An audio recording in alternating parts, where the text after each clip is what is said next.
Welcome to Vertical City. I'm your host, Lennon Richardson. During each episode, I interview one of the world's top experts in architecture, urban design, engineering, or ecology so that we can better understand and develop solutions for sustainable living. Thank you for listening, and get ready to join us on another groundbreaking and uplifting episode.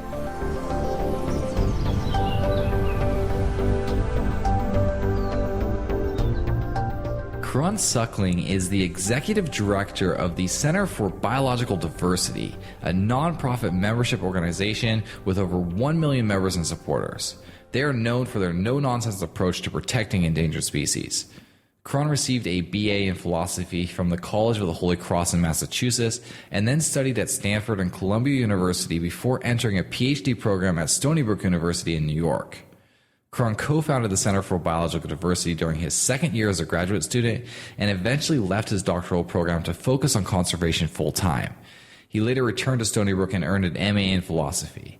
In this interview, we discuss some of the innovative approaches that the center has taken towards preservation and the significant wins that they have achieved as a result. We also dive into the major factors contributing to species decline, including the role that the built environment plays, and Kierán outlines several strategies for building environments that can help preserve life around the world. Visit our website, verticalcity.org/podcast for complete show notes, and let us know who you think should be nominated for this year's Rubber Dodo Award, which is discussed towards the end of the interview.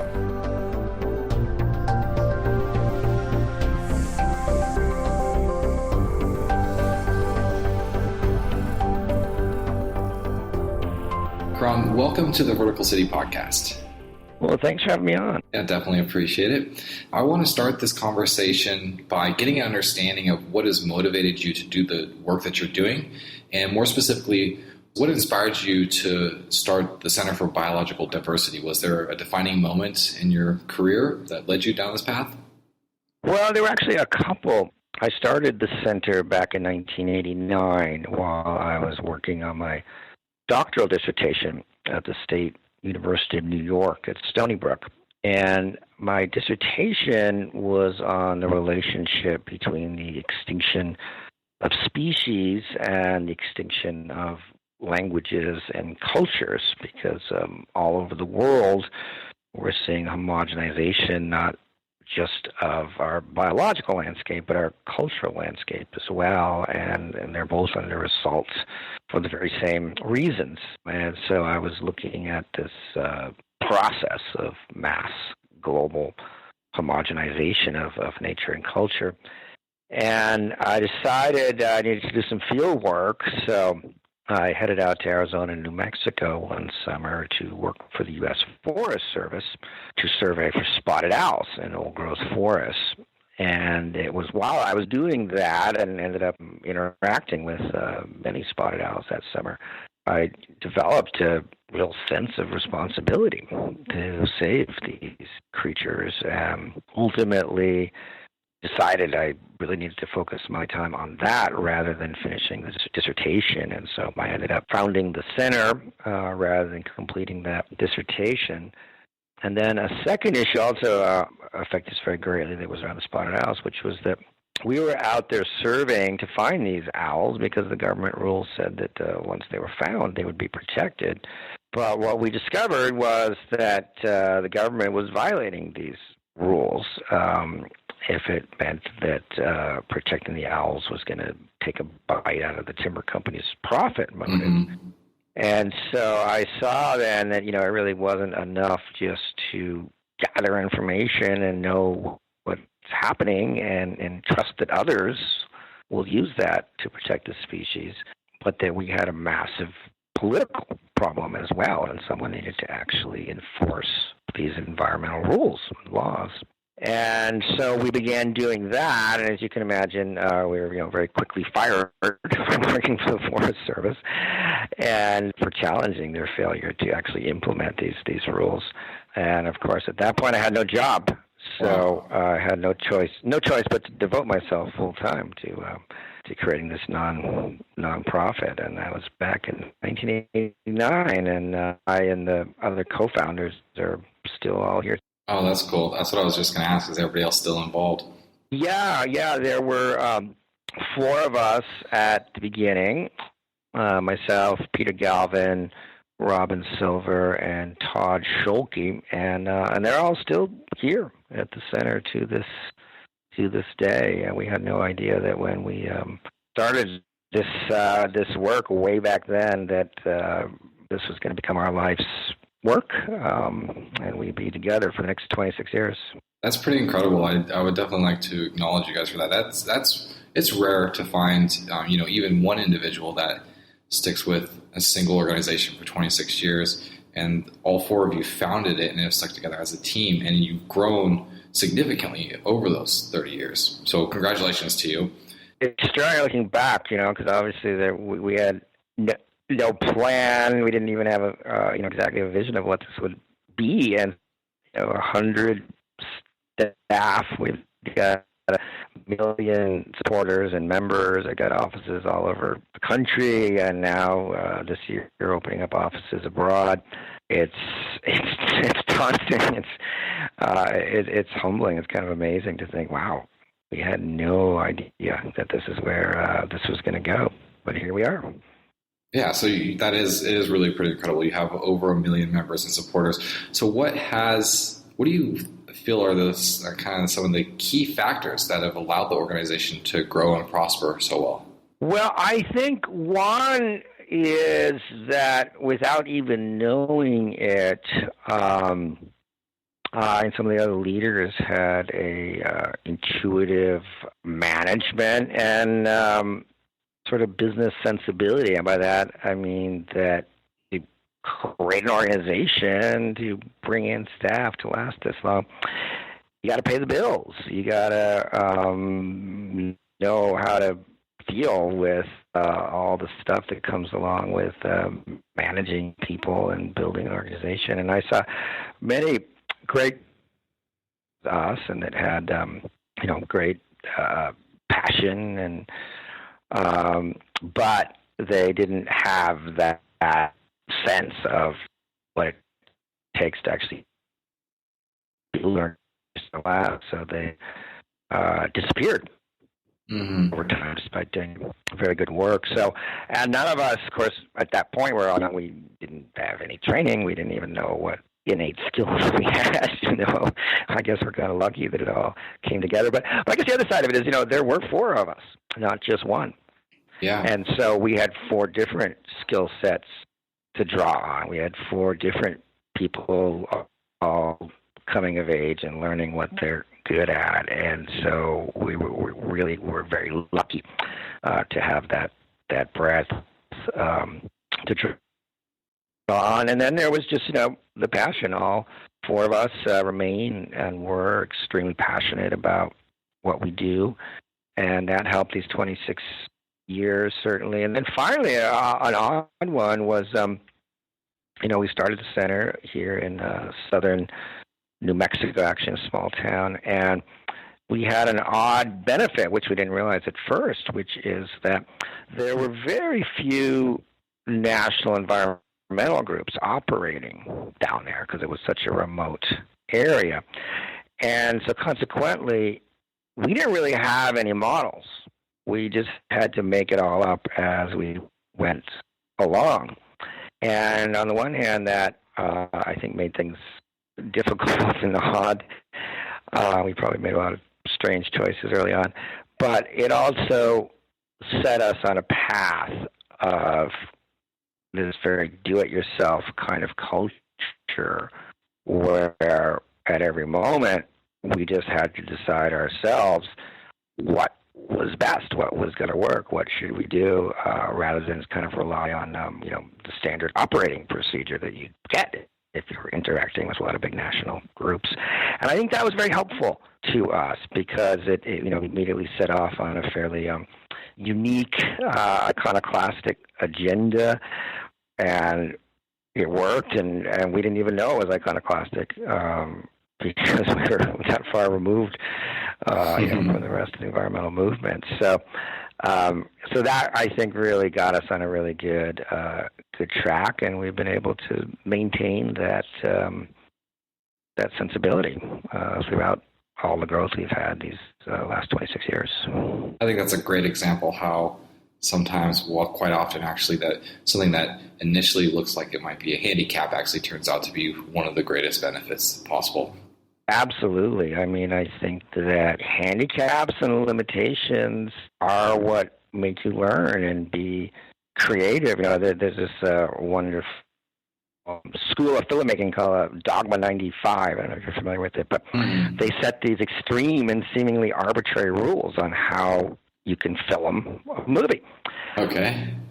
But these strict rules create endless opportunity for creativity because you have to figure out how to operate within that zone, and they made these just really tremendous movies, by doing that. And I think we were sort of in the same way, that these limitations and hurdles actually caused us to be more creative, and there was no just sort of taking the easy path. Mm-hmm. No, just following the what went before for us. And it definitely sounds like you and your organization are really quite creative. I want to read just a couple of quotes from the New Yorker for our listeners. This one is regarding Kierán.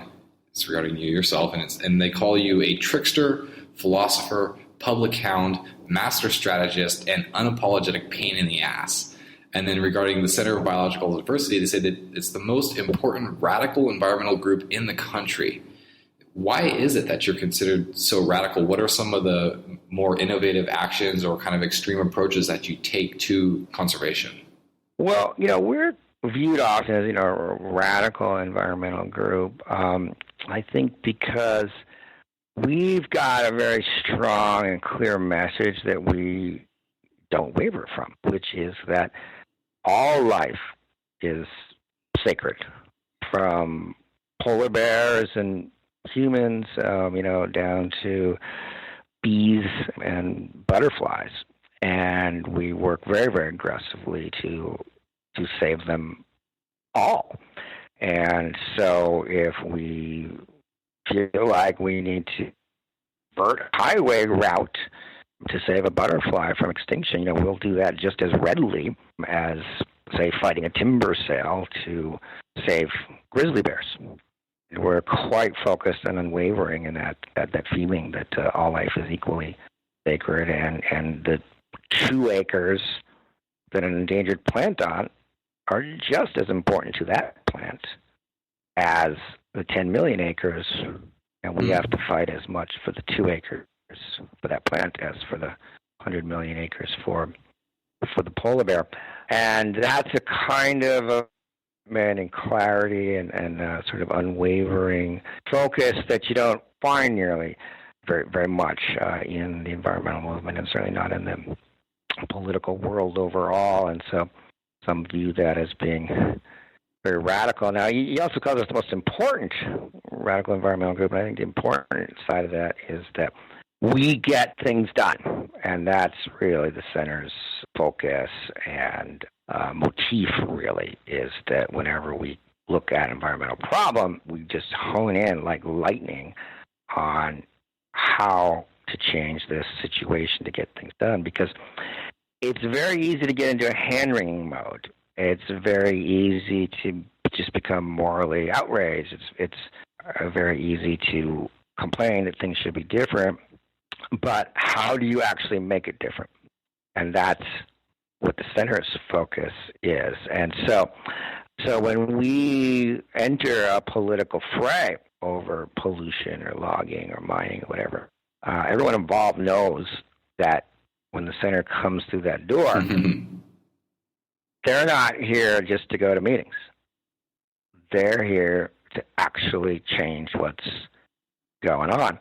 And so consequently, we've just racked up just an enormous number of successes and policy changes. We've protected over 250 million acres of land for wildlife, and it's that focus on getting things done, I think, which has made the center an important group. And for many folks who early on were sort of dismissive of our vision and our work as being just too pie in the sky, well, when you start, racking up successes year after year after year after year, finally they're like, wow, we have to take these people seriously, whether we want to or not.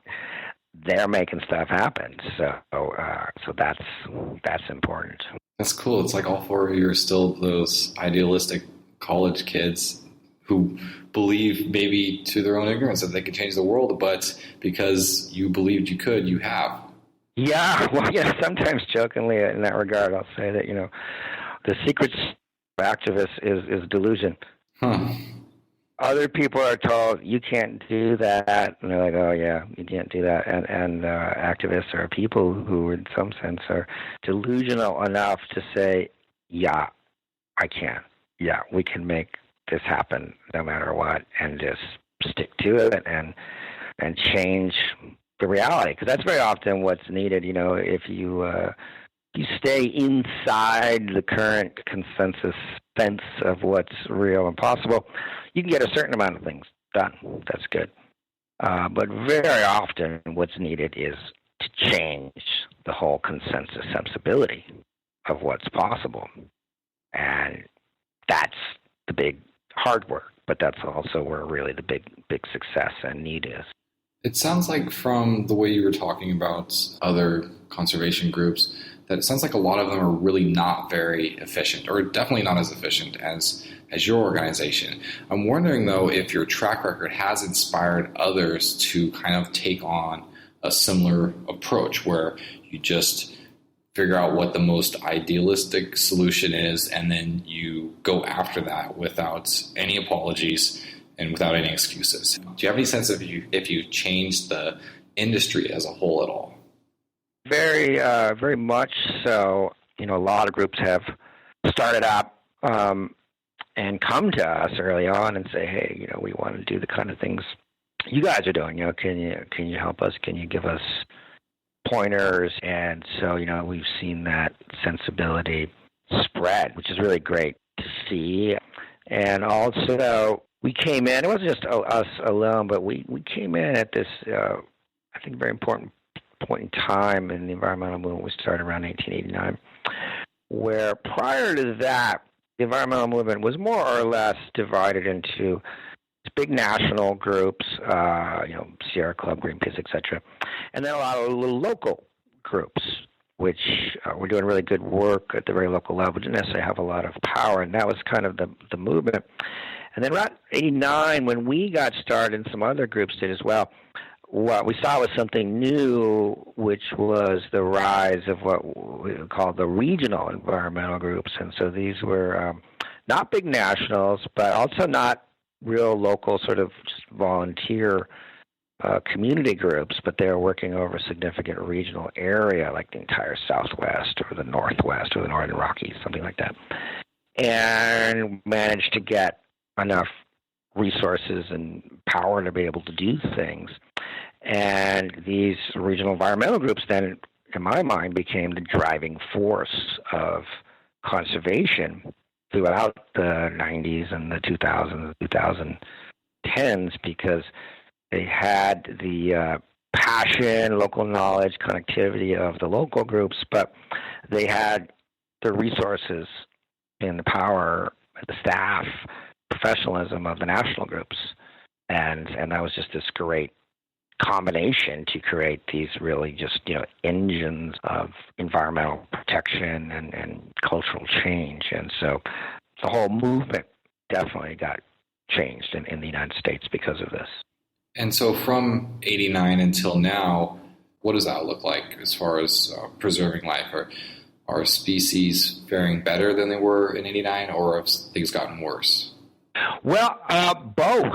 It's interesting. I'm actually finishing up a study on this very topic, which I hope to release next week. And here's what we found is, and at first it sounds contradictory, but it really makes complete sense. What we found is that the most imperiled species are doing quite well and have improved dramatically since the 1980s. Whereas the more common species are generally quite broadly declined since then. And at first that sounds puzzling because you think of the endangered species as the ones in decline. But the reason they're not is this.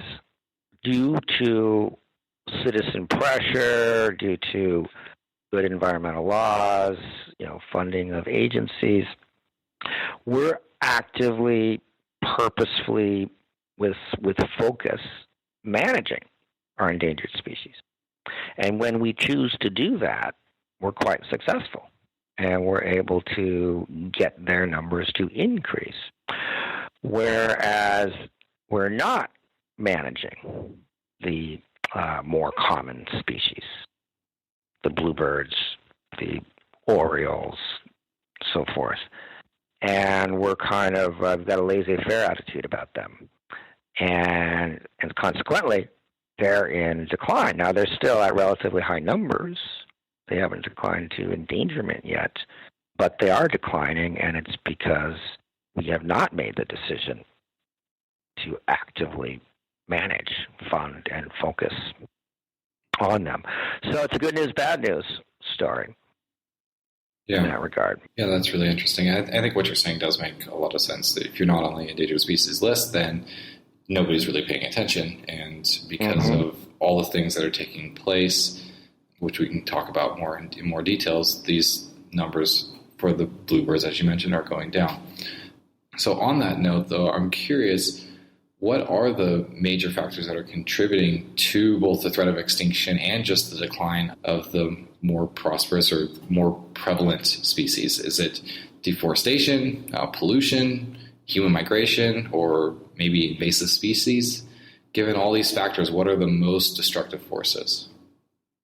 It's all of those things, but, there's been a lot of studies on this, and they all come out with a very similar ranking, which is that the number one cause of species declines is habitat loss. And so deforestation you talked about, but also diverting rivers, drying out wetlands, things like that. That's the number one threat to species around the globe.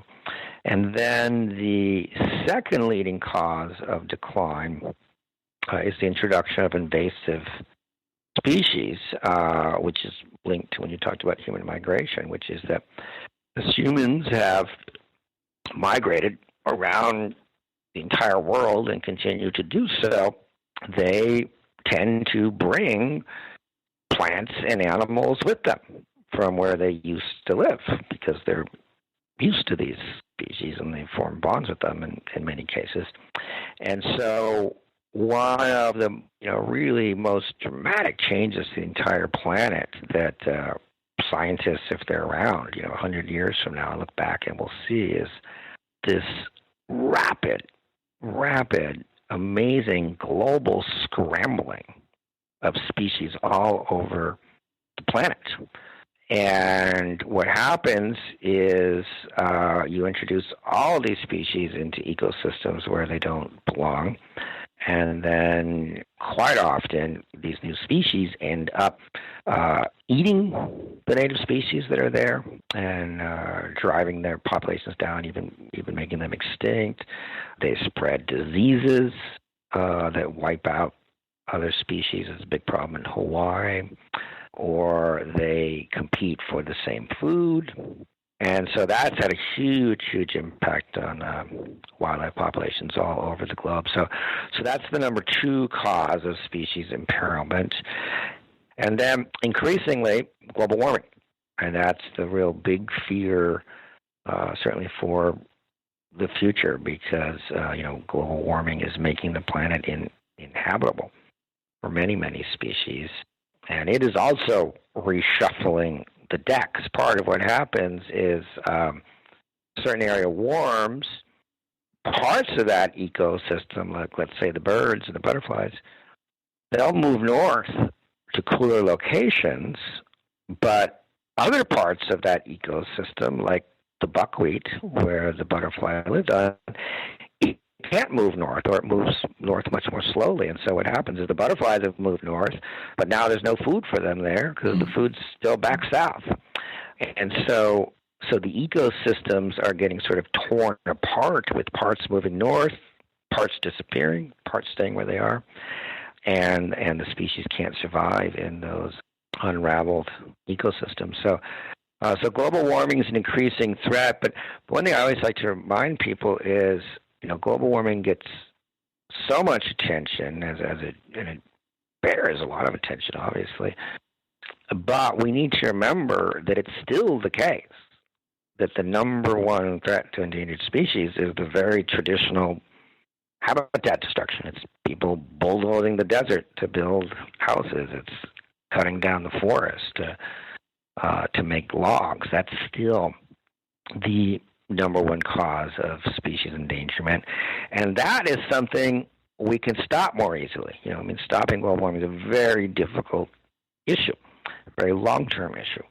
But we can stop bulldozing of sensitive habitats tomorrow. We can stop logging of old-growth forests tomorrow. And so it's good to remember that and realize, this is not hopeless. There's things we can do, and I shouldn't get lost thinking about this big threat I can't get my hands around, when the even bigger threat is something very clear that you can get your hands around.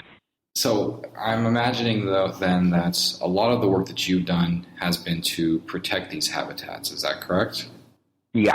Yes. Can you share an example of maybe a situation where you were quote unquote radical, or you took a different approach, and some people thought like, this is maybe there's no chance in saving this land, but your organization was able to do it?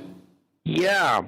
When in our early days, we were very focused on river protection, because throughout the desert areas of Arizona, New Mexico, Southern California, our rivers had just been laid waste, and primarily by livestock grazing. And so you'd go to these rivers in the desert Southwest, and there's just nothing growing. It's just sand and a little bit of stinking hot water, because the cattle have eaten all the vegetation. They caused erosion. There's no way for trees to get hold. And this had been the case for the last 100 years. And you look at 100 years of photos of these rivers, and they're just blitzed. So much so that many people think that that's their natural condition. And so we came along, that was really our first focus, and we said, this has totally got to change, because the rivers are the lifeblood of the desert. That's where all the species go, and it's the most critical area. And if we can just get these livestock off the rivers, we can turn what is now just a barren desert into beautiful, lush riparian forests. Riparian means riverside, so these ribbons of dense, lush vegetation in the desert. We can bring this back. And people said, well, you're crazy. It hasn't been like that for 100 years, and the ranchers have tremendous political power, and the whole ranching culture in the West is built around this. You can't change the whole culture. So, but we went at it really hard and said, well, this is what's necessary. This is what's necessary to prevent species from going extinct. And we won, and we won actually remarkably rapidly. This is a good example of, there was tremendous hand-wringing about this, and, decades of meetings and more meetings and conference calls. And we came in and we said, well, look, this is all illegal. And so why do we have to spend 10 years going to meetings saying, pretty please, when the law says do it? Shouldn't we just sue them? They follow the law. If you want to have a meeting, we can have a meeting and talk about what you want to do above and beyond the law. But it doesn't seem to make sense to me to sit down and have a meeting to negotiate with someone on how they can break the law. So we came in and we filed dozens of scientific petitions to get imperiled river species put onto the endangered species list, and then we filed dozens of lawsuits to get their habitat areas protected and to get the cattle off. And then within a span of 10 years, cattle were just gone.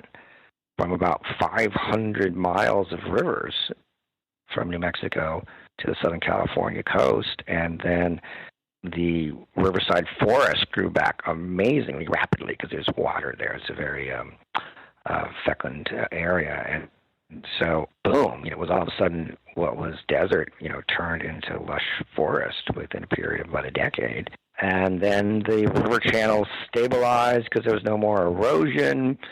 The channels got deeper, and so the water cooled off. Because what happens is in the desert is the river sides blow out. The water's only 2 inches deep. It just gets really hot, and nothing can live in it. So suddenly the rivers all of a sudden, were 2 feet deep, 3 feet deep instead of 2 inches. And it was shady, and the wildlife just came back. And it was just really quite astounding how rapidly things were able to change once people set their mind on it to say, no, this needs to change, and there's a path, and we're going to take that path come hell or high water. Yeah, I think that's awesome. That's a great story. Thank you for sharing that. Has most of your big successes been through this approach, like where you're basically like figuring out that, in a way to, I don't want to say attack, that's the word that's coming to mind, but basically put the thumb on somebody or some organization or some practice that is illegal, and you're figuring out why it's illegal and how they can be sued for it, or are there other approaches that have also proven equally effective? Well, we use a few approaches, but certainly going to the court system has been a very, very important one because, the United States has some of the best environmental laws in the world. Huh. And those laws are a codification of a very powerful American ethic and sensibility of protecting wildlife and protecting big open spaces. So the problem we have, for the most part, is not that we don't know what to do or we don't have the right laws. We do know what to do, and we do have good laws.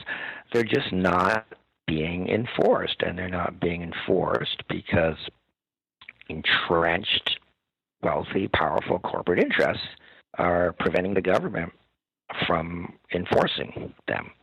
And then applying tremendous social pressure to maintain this status quo, even though the status quo is illegal and even though it's very contrary to the American spirit of wildlife and public land. So a big part of our work the last 26 years was to come in and identify those laws, find out in very great detail what's actually happening on the ground, how they're being violated, who's applying the political pressure to prevent it, and then filing lawsuits usually against the government for failing to enforce its own laws. And that can bring very rapid change, and it's a strategy that we actually borrowed from the civil rights movement. The civil rights movement in the 50s and 60s won a lot of those advances for black people, but also for women's rights through litigation by saying it's illegal to discriminate, and we're going to go to court over it. And they won, and they were able to alter the whole culture in doing that. And so we've done a very similar thing on the environmental side. So that's been truly effective and very interesting for me because, as I said, I didn't know that this is the path we were going to take as we started this. And I, like many people, distrust of the legal system. It seemed like, people have problems without that and combative and so forth. And then getting into it and seeing how it works, I really gained a tremendous appreciation for what a critical part of our democracy it is, right? Because our democracy has three pillars. You got Congress, you got the administration who's supposed to implement the laws of Congress, and then you got the court system, which is supposed to judge whether these rules are being implemented or not. And so it's got equal standing with the other three, and it's really, really powerful because I can't tell you how many times we were in court and we're fighting some illegal action that's been going on for 20, 30 years. Someone's been polluting this river illegally for 30 years running. They built a whole industry around it, and they have the money to get all these congressmen and senators to weigh in on their side and apply tremendous public pressure. All the odds are against you, but you go to court, and there's one guy. There's the judge, or one woman. This one person is going to decide whether this is legal or not. And for the most part, our judges are amazingly smart, fair, and unbiased. Doesn't matter whether they're appointed by Republicans or Democrats. And that one person can cut through 30 years of political pressure. And it doesn't matter how many donations you made to some congressman's electoral campaigns. That one judge is going to say yes or no. And I've seen it over and over again where good, honest judges just completely upend a corrupt political system. That's really good. Ruling. Yeah, it really made me appreciate the legal system much more than I ever did. And in fact, interesting in this regard, associated with a few other organizations that around the world are going into countries that have weak legal systems and helping to develop these systems, to train judges, to train people on what to expect from the legal system, to train the system on what is a fair procedure or not, because people have realized that you will never have justice in any country on earth if you do not have a functional system. And secondly, if you don't have a functional legal system, the only way to solve a problem finally is with violence. And so the legal system protects us both against corruption and violence. And so I think it's fascinating that as third world countries become more sophisticated, more devoted to democracy, one of the big challenges for them is what is a functional legal system? We've never seen it. We've never had it. How do we do this? And that's one place where, luckily there's some resources to help build that for them. Kierán, I want to loop back for a moment to the most destructive forces to extinction and species decline.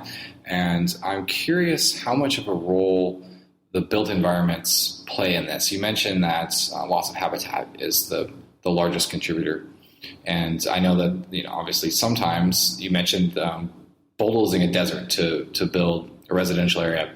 But thinking about all the ways that we build up our built environments, both cities and infrastructure, how much of a role is this playing in general? Oh, tremendous. And interestingly, on sort of both sides of the coin of being harmful and beneficial.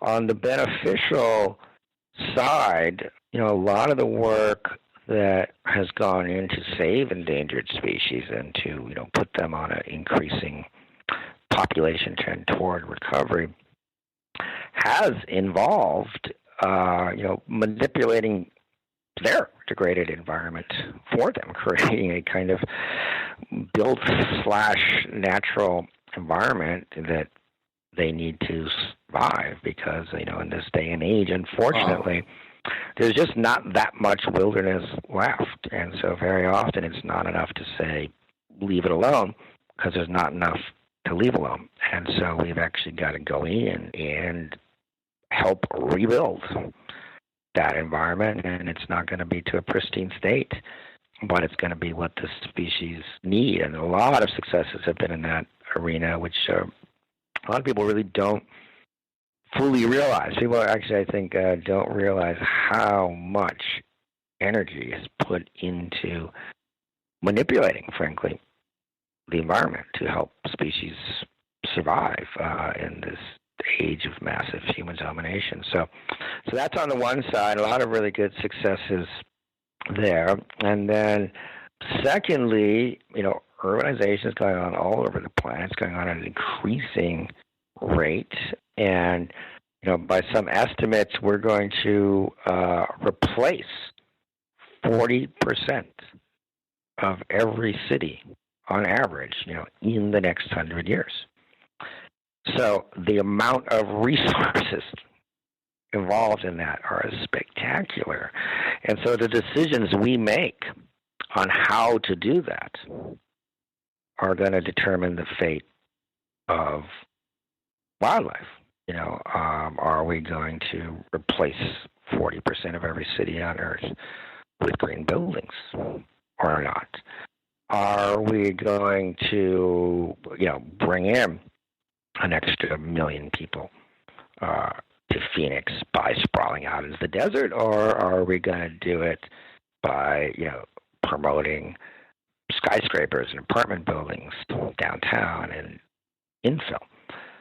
Are we going to divert more and more rivers to support these cities, or are we going to have, smart water conservation measures? These are the decisions we're making that are going to have a tremendous influence. Actually, finally, I think the ultimate influence on species. And you see where urban planners are smart, things can change.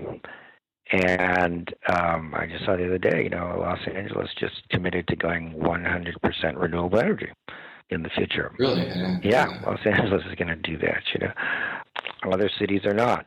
And so you can see some very, very dramatic differences in how we go about thinking about our built environment. And as I like to think about it, is our continuously rebuilding of our environment, which is what we really do. It's the endless rebuilding. And it can be very damaging, or it can be very beneficial. So it's really, I think, the key to our future going forward. You mentioned a couple of strategies, I guess you'd call them, as how we can improve the situations as we're going forward. One I heard you talk about was density, and as opposed to sprawl. Another one being smart use of water. I'm curious if there are any other key messages that architects, engineers, and urban planners need to hear in regards to species preservation, and what are the most important strategies that need to be put in place starting today and going forward? Starting today. Well, I'll say this, all these strategies are good for the environment. I think they're good for people too. These are all things that make our cities more livable. I'll give you a good example. Making our cities more walkable. I spend time going back and forth between Portland, Oregon, and Tucson, Arizona, and one of the remarkable differences is that the city of Portland is really a group of villages. And if you're in, any one of these many urban centers in Portland, everything you need is within walking distance, more or less. You don't need to drive. And that tremendously cuts down on pollution, on greenhouse gas emissions, on infrastructure costs. Whereas you come to Tucson, we've got this enormous, 15-mile across city. There's only one downtown. There's only one urban area. And if you don't live downtown, then you got to drive everywhere to do everything. It's just not a walkable arena. And that means that we're spending more time in our cars, which is unpleasant. We're polluting the environment more, and we're spending more money on infrastructure than Portland is. So making our cities walkable, building livable urban clusters instead of one to get the resources to the people, so the people don't have to travel to the resources, is really an important one. Setting urban growth boundaries is very important because that will steer development into infill rather than reaching out into our open areas. That's a very important one. And then also, providing access to parks, because if we're looking at a future of higher density cities instead of sprawl, then you need to have nearby parks for those people to get to, right? Because where the high density future we're imagining is not the Blade Runner universe, right? No one wants that. So you've got to have parks in the city, but also bigger kind of wildland parks at the edge of the city that people can get to, so they don't feel like they have to go out and build the 2-acre lot in the suburb to be near nature. So all those things would be good. I think that requiring all commercial buildings to have rooftop solar would be something very easily done and would be amazingly effective, both at dealing with our greenhouse gas emissions through energy, but also saving our open spaces from just becoming massive industrial solar farms, which is kind of where we're going now. We have enough available rooftops just on commercial buildings to power the entire country with solar power. So we don't have to go and blade 10,000 acres of desert to build an industrial solar farm out. And we can just simply do it by requiring that all commercial buildings put solar panels up. It's a very easy, efficient kind of a fix. I think our values are very much aligned here, Ron. So obviously, biological diversity is important, but I'm curious if there's maybe some benefits to diversity that the average person, myself included, is often not aware of. I know that life in general is important, and there's also some additional benefits to humanity, being that we can find different medicines and things of that nature. Are there any other benefits that maybe get overlooked? Oh, yeah, tremendously so. Like, for example, 40% of all seafood that humans depend on in this world come from coral reefs. These are fish swimming around coral reefs. And the reason these fish are there and available for humans to eat is that coral reefs provide this tremendous diversity of habitats and of food sources for these fish. They're just like unbelievable. They just really promote this tremendous population sizes of fish, which then are available for humans to eat. And so as our coral reefs have become less diverse and the species start to decline, then the bigger fish start to dwindle in number and this food source disappears. And so a huge portion of the food source for all humans globally is dependent not just on open space in general, but on the diversity of life on coral reefs, which promotes that. And then similarly, biological diversity, you can think of it sort of as somewhat similar to political diversity, which is that if you've got a variety of political voices, agendas, and visions, they have a tendency to sort of moderate each other and keep everything on sort of an average, rational plane. Whereas if you just have a single political voice in charge, there's no limit to that, and it can career off to extremist kind of positions. And so the same thing happens in nature when we have more species of plants and animals interacting. We've got high diversity. Those interactions tend to produce a fairly stable ecosystem, which doesn't change very rapidly or very dramatically. And it's able to sort of bounce back from shocks. And so when we reduce that diversity, we all of a sudden see this very rapid change, which is often harmful for humans. So a good example of this, you can see in the Northeast and the Rocky Mountains, is we've seen this huge increase in Lyme disease among humans from ticks. It's a very major issue now for people who live in the Northeast or the Rocky Mountains. And it turns out that the rise of Lyme disease happened at the same time where we have a decline in the number of mammal species out in these forests. And what scientists have seen is that when there's a good diversity of mammals out on the land, the ticks will gravitate toward that diversity and not spread to humans as rapidly as when you reduce the number of mammal species on the landscape. The ticks then make up for that by going to that other big mammal called a human being. And so it's that, again, that diversity we see which controls the spread of this disease.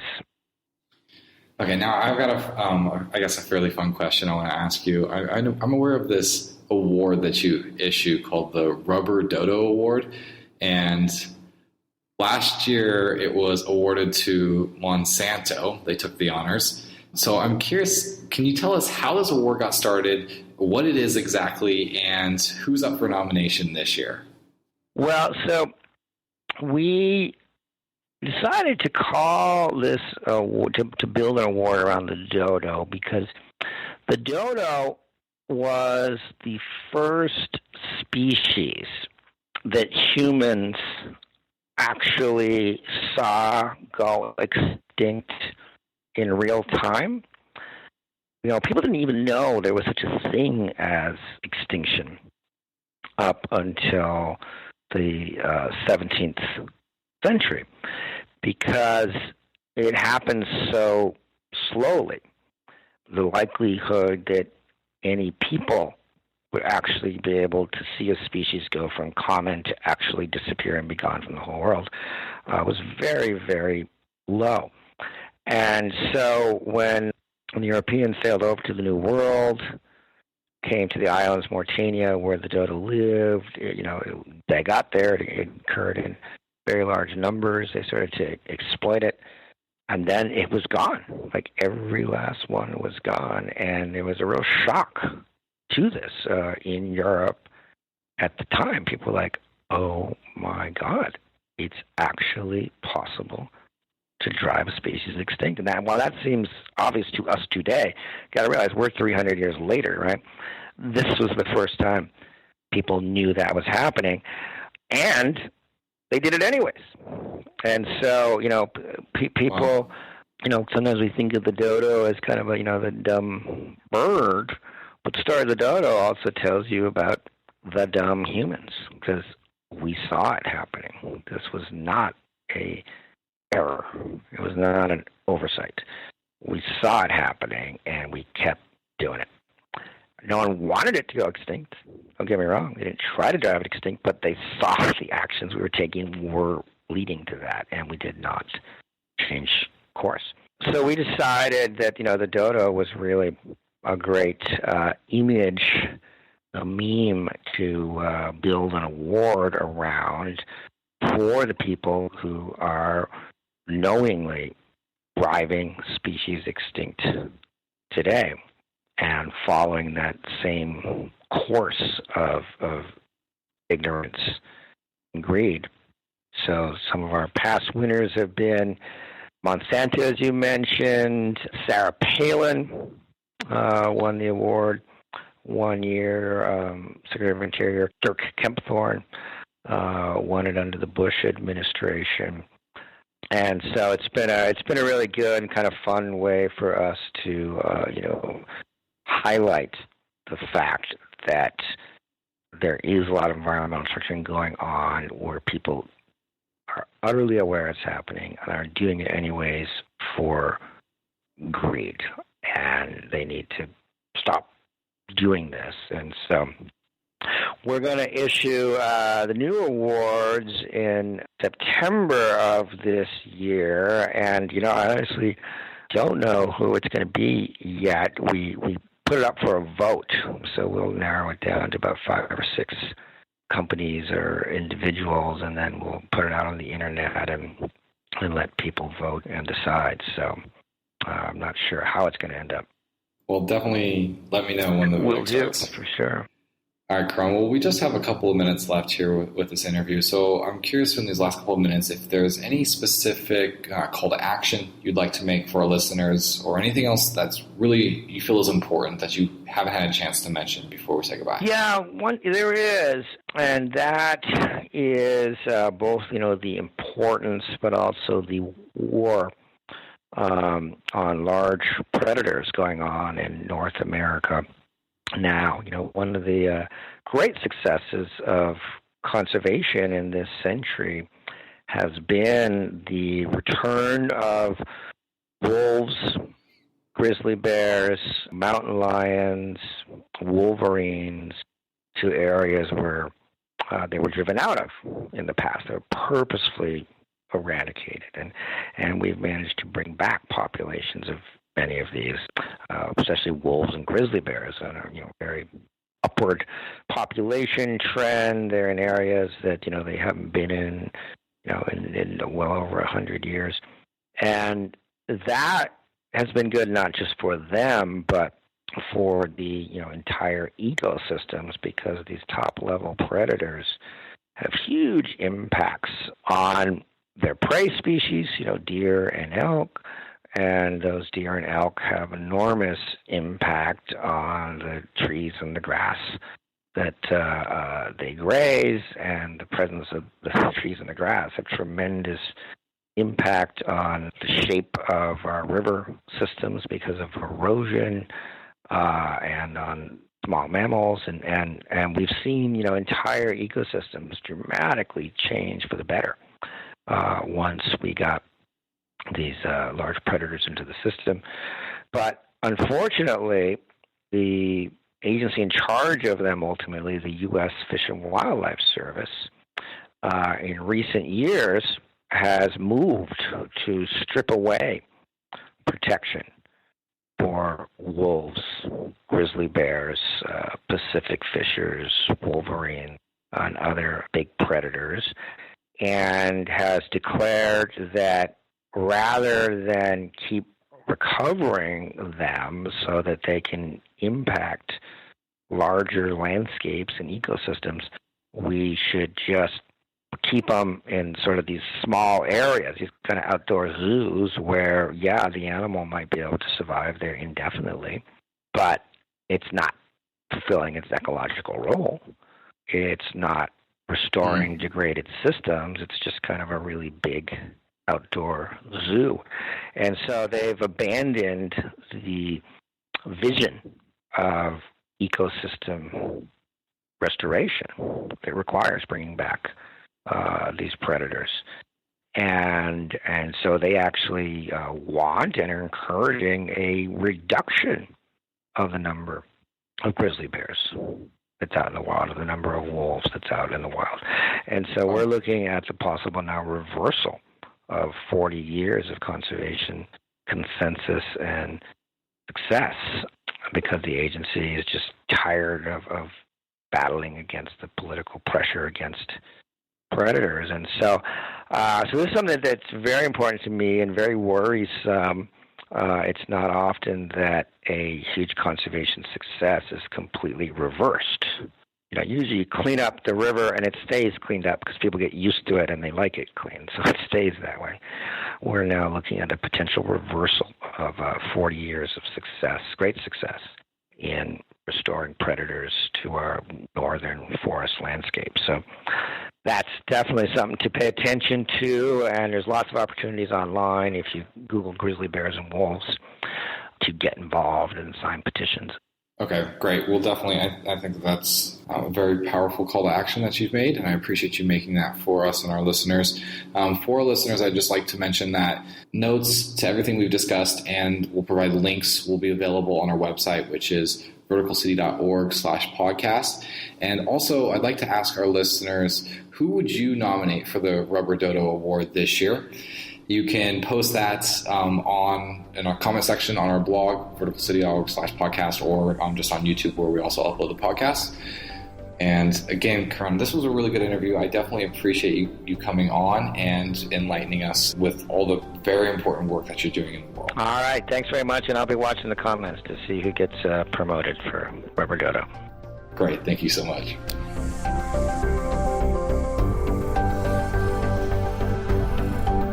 Thank you for listening to this episode of Vertical City.